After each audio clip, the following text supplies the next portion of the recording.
right, so now you're familiar with the idiom. You've played it in all kinds of contexts, but it still just doesn't sound like a solo yet for all the reasons that we've talked about. But there's still that nagging fear in the back of your mind of, is this actually a thing that real players play? Well, now we've got the test. Dr. Gilman's going to play through a song called Are You Are Mine. He's going to solo over the chords, and he's just going to play like a regular jazz solo, and it's your job to listen for the idiom inside of his solo.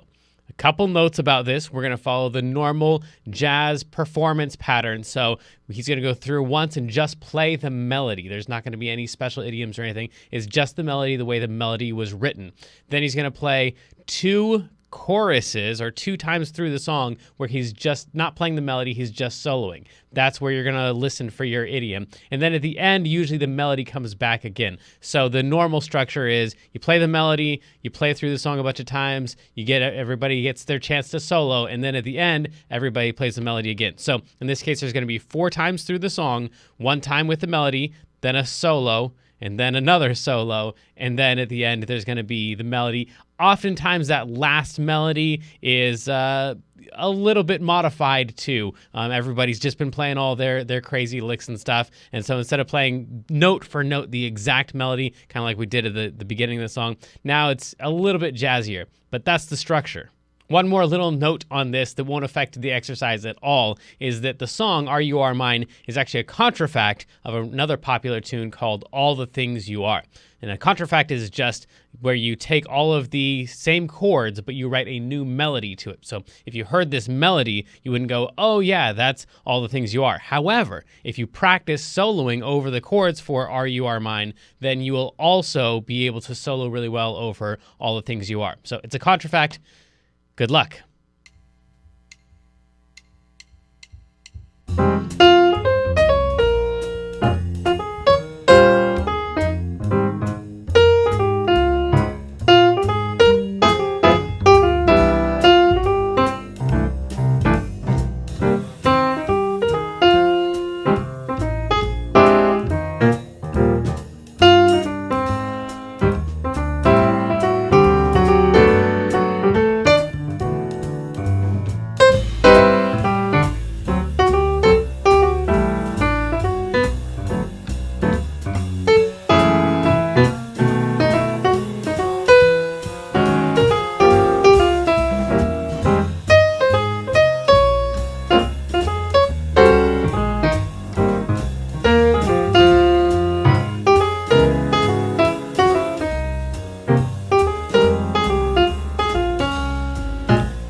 right, so that probably just sounded like a regular good jazz song with a regular good jazz solo, right? I mean, you probably picked up on the idiom several times. He actually used it a whole lot in this song, more than you would normally use it in a regular jazz solo, but it still sounded pretty natural. So now we're just going to go back. I'm going to strip out the solo. So again, there were 4 choruses. I'm going to take out the first one and the last one and just leave the middle 2. I'm going to slow it down for you and point out every single time that he uses the idiom. I think you'll be surprised. You probably heard it several times in there, but didn't realize just how often that idiom showed up in this good, regular sounding solo.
So, pretty crazy, right? I mean, it was just all over the place. And yet the solo, when you heard it the first time, you weren't like, this is the dorkiest jazz solo I've ever heard, but it was just made up almost entirely of this idiom. So yes, this idiom shows up just in regular playing, just out there in the wild. People are using it all the time. What I would recommend you do now that we've picked it apart at that speed is you go back to the beginning of the video and just listen to the whole thing as a solo. I think you'll hear it differently this time, which is great news. That means that you are starting to become a jazz soloist, a jazz player, because as you are hearing a solo, you're not just hearing a bunch of random jazz notes and a bunch of weird sounding jazz stuff, but you're starting to pick out individual little parts, just like when you're learning a language and you only know a few words, but you hear someone speaking the language and you can start to pick those out. That means that you're really starting to learn the language and you're really starting to become